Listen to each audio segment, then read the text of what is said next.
Magandang araw sa iyo at welcome sa pag-aaral natin ng salita ng Diyos. Ito ang Purpose Driven Life by Pastor Rick Warren. Unang araw. Ang lahat ay nagsisimula sa Diyos, sapagkat ang lahat ng nasa langit at nasa lupa, nakikita man o hindi, pati ang mga naghahari at namamahala, mga namumuno at may kapangyarihang espiritual ay pawang nilikha ng Diyos sa pamamagitan niya at para sa Kanya. Colosas 1:16. Hanggat ayaw mong isiping may Diyos, walang saysay ang magtanong ka tungkol sa layunin ng buhay. Bertrand Russell, ateista. Ito ay hindi tungkol sa iyo. Ang layunin ng buhay mo ay higit pa sa katuparan ng iyong pansariling mga plano, kapanatagan ng iyong isip, at kahit sa iyong kaligayahan. Ito'y higit pa sa iyong pamilya, propesyon, at kahit sa pinakamatayog mong mga pangarap at ambisyon. Kung gusto mong malaman kung bakit ka inilagay ng Diyos sa planetang ito, kailangan mong magsimula sa Diyos. Ikaw ay isinilang sa pamamagitan ng Kanyang layunin at para sa Kanyang layunin. Ilang libong taon na patuloy na pinaghahanap ng tao ang layunin ng buhay. Ito ay isang malaking palaisipan para sa marami. Madalas kasi tayo'y mag-umpisa sa maling lugar sa mga sarili natin. Puro makasariling katanungan ang ating pinagkakabalaan. Halimbawa, ano ba ang gusto kong ang dapat kong gawin sa buhay ko? Ano ba ang aking mga hangarin, mga ambisyon, mga pangarap para sa aking kinabukasan? Ang totoo, kung ang konsentrasyon natin ay nasa ating mga sarili lamang, hindi natin matatagpuan ang layunin ng ating mga buhay. Ang sabi sa Biblia, ang Diyos ang nagpapalakad sa lahat ng bagay, ang buhay ng bawat isa ay hawak ng Kanyang kamay. Salungat sa sinasabi ng maraming popular na aklat, pelikula at mga seminar, hindi mo matutuklasan ang kahulugan ng buhay mo sa pagsisiyasat ng iyong sarili. Siguro'y nasubukan mo nang gawin ito. Hindi ikaw ang lumikha sa sarili mo, kaya hindi mo masasabi kung para saan ka at saan ka nilikha. Kapag binigyan kita ng isang imbensyon ngayon, na ngayon mo palang nakita, hindi mo malalaman kung para saan ito. Hindi rin ito masasabi sa iyong sa iyo ng imbensyon. Tanging ang inventor nito, ang owners at ang owner's manual ang makakapagsabi sa iyo nito. Minsan naligaw ako sa kabundukan. Nang huminto ako sa isang kampo para humingi ng direksyon, sabi nila sa akin, hindi ka makakarating doon mula rito. Kailangan magsimula ka sa kabilang ibayo. Gayon din, hindi mo mararating ang layunin ng buhay mo kapag nagsimula ka sa sarili mo. Dapat kang magsimula sa Diyos, ang iyong tagapagligtas. Nabubuhay ka dahil niloob ng Diyos na ikay mabuhay. Nilikha ka ng Diyos para sa Kanya. At hanggang hindi mo ito nauunawaan, ang buhay ay walang saysay. Tanging sa Diyos natin matutuklasan ang ating pinagmulan, ang ating pagkakakilanlan o identity, ang ating layunin, ang ating kabuluhan, at ang ating kahihinatnan. Ang lahat ng ibang daan ay walang lagusan. Maraming tao nagtatangkang gamitin lamang ang Diyos para makuha ang kanilang mga pansariling hangarin. Pero ito'y isang pagbabaligtad ng kalikasan at nauuwi lang sa kabiguan. Ikaw ay nilikha para sa Diyos, hindi ang kabaligtaran. Ang buhay ay tungkol sa pagpapaubaya mong gamitin ka ng Diyos para sa mga layunin niya, hindi ang gamitin mo siya para sa mga layunin mo. Ang sabi ng Biblia, ang pagkumaling sa mga bagay ukol sa laman ay magbubulid ng kamatayan, ngunit ang pagsisikap sa mga bagay ukol sa Espiritu ay nagbubunga ng buhay at kapayapaan. Marami na akong nabasang mga aklat na nagtatangkang magturo kung paano ko madidiskubre ang layunin ng aking buhay.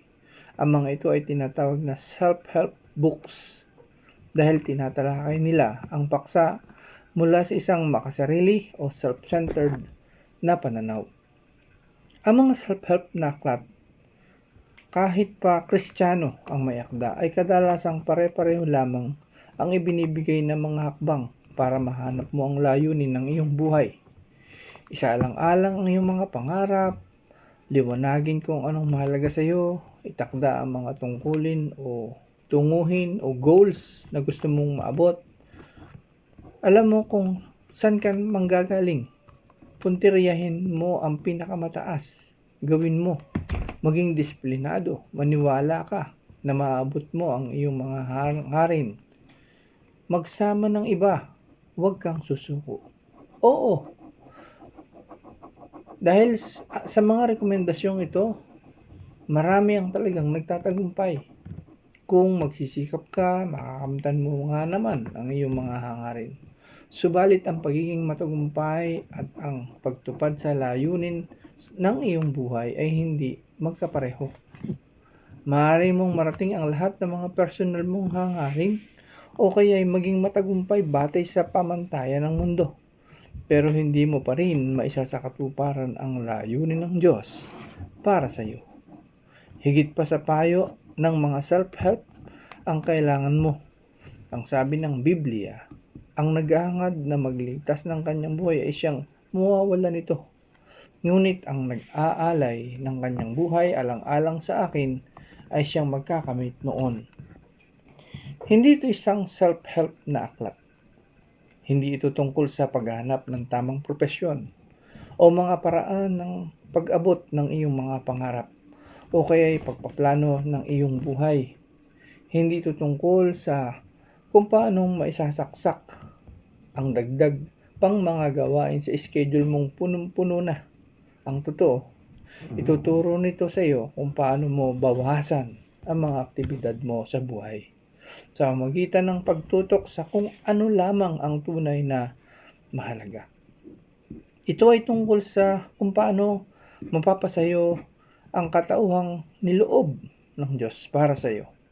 Paano mo ngayon matutuklasan ang dahilan ng iyong pagkakalikha? Dalawa lang ang iyong pagpipilian.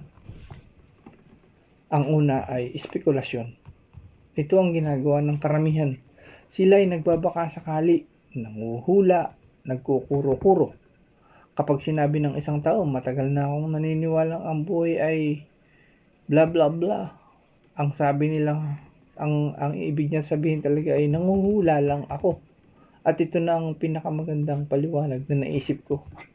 Sa loob ng libu-libong mga taon, maraming matatalinong pilosopo ang nag-usap-usap at nagbigay ng kani-kanilang mga palagay tungkol sa kahulugan ng buhay. Ang pilosopiya ay isang mahalagang larangan ng pag-aaral at ito'y may pinaggagamitan. Pero pagdating sa pagtuklas ng tunay na layunin ng buhay, kahit ang pinakadalubhasang pilosopo ay nahuhula lamang. Si Dr. Howe Moorhead, isang propesor ng pilosopiya sa Northeastern Illinois University, ay minsan sumulat ng 250 na pinakakilalang mga pilosopo, siyentipiko, manunulat at intelektual sa mundo. Ito ang tinanong niya sa kanila. Ano ang kahulugan ng buhay? Pagkatapos ay inilathala niya ang mga kasagutan sa isang aklat. Ang ilan ay nagbigay ng kanilang pinakamahusay na haka-haka. Ang iba naman ay umaming nag-iimbento lang sila ng mga sagot. Ang iba ay nagtapat na hindi nila alam ang kasagutan. Ang totoo, may ilang mga tanyag na intelektual na humihiling kay Professor Moorhead na sila'y sulatan sa sandaling matuklasan na niya ang kahulugan ng buhay. Sa kabutihang palad, bukod sa espekulasyon, ay may iba pang alternatibo para malaman natin ang kahulugan ng buhay.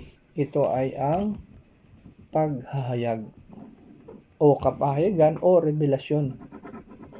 Maaari tayong sumangguni sa salita ng Diyos upang malaman natin kung ano ang kanyang naipahayag tungkol sa buhay. Ang pinakamadaling paraan para malaman ang layunin ng mga imbensyon ay ang magtanong sa imbentor.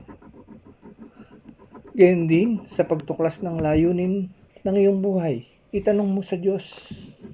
Hindi tayo iniwan ng Diyos sa dilim para magtaka at manghula. Sa pamamagitan ng Biblia, maliwanag niyang ipinalihayag ang 5 layunin niya para sa buhay natin. Ito ay ang ating owner's manual. Ang nagpapaliwanag kung bakit tayo nabubuhay, kung ano ang takbo ng buhay sa mundo, kung ano ang dapat nating iwasan, at kung ano ang inaasahan sa kinabukasan.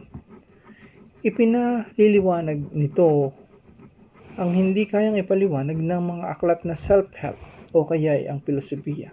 Ang sabi ng Biblia, nagsasalita kami tungkol sa karunungan ng Diyos na hiwaga at inilihim na itinalaga ng Diyos bago pa ang panahon para sa ikalaluwalhati natin. Ang Diyos ay hindi lamang starting point o pagsisimulan mo ng paghahanap ng tamang paraan para mamuhay. Ang totoo, sa Kanya talaga nagmula ang iyong buhay. Kaya upang matuklasan ang layunin mo sa buhay, kailangan mong sumangguni sa salita ng Diyos. Hindi sa karunungan ng mundo. Dapat mong itatag ang iyong buhay sa mga katotohanang walang hanggan. Hindi sa psychological o popular o sa mga teknik para magkaroon ka ng motibasyon sa buhay. Okay? O magtagumpay. Kaya sa mga kwentong nagbibigay inspirasyon, ang sabi ng Biblia, sa Kanya ay tumatanggap din tayo ng isang mana na itinalaga nung una pa man.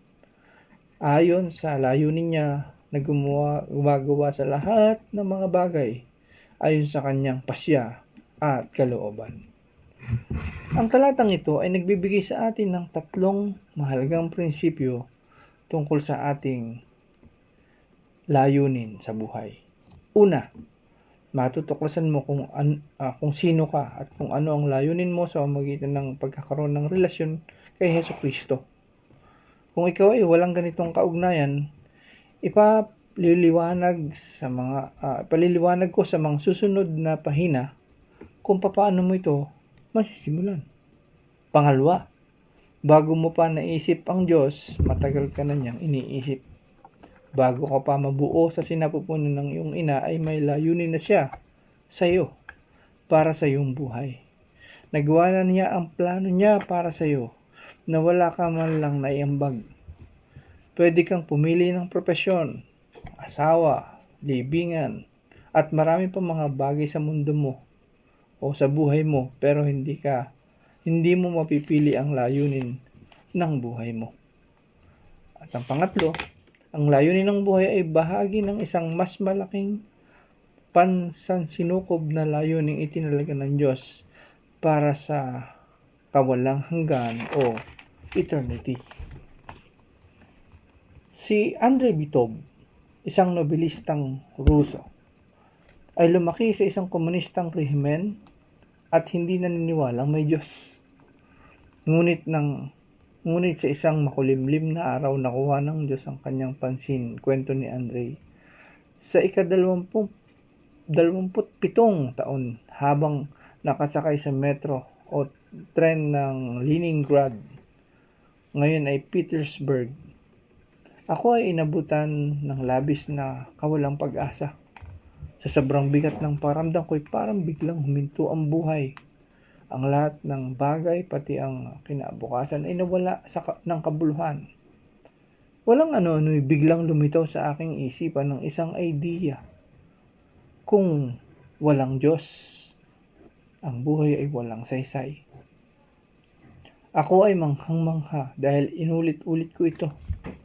Ang mga salitang iyon ay sinakyan kong tulad ng isang papataas na handang gumalaw. Lumabas ako sa metro at naglakad sa liwanag ng Diyos. Maaaring pakiramdam mo'y nasa dilim. Para kang nasa dilim, di mo alam ang layunin ng buhay mo. Maligayang bati, maglalakad ka na sa liwanag. Unang araw, pag-iisip tungkol sa layunin, puntong dapat pagnilayan. Ito ay hindi tungkol sa akin. Talatang dapat tandaan, sapagkat ang lahat ay pawang nilikha ng Diyos sa pamamagitan niya at para sa Kanya. Colosas 1:16b. Tanong na dapat pag-isipan. Sa kabila ng lahat ng mga patalastas na nakapaligid sa atin, paano mo maiipapaalala sa sarili o paano ko maipapaalala sa sarili ko na ang buhay ay tungkol sa pamumuhay para sa Diyos at hindi para sa akin? Maraming salamat po sa inyong pakikinig at pagsama sa atin pong pag-aaral.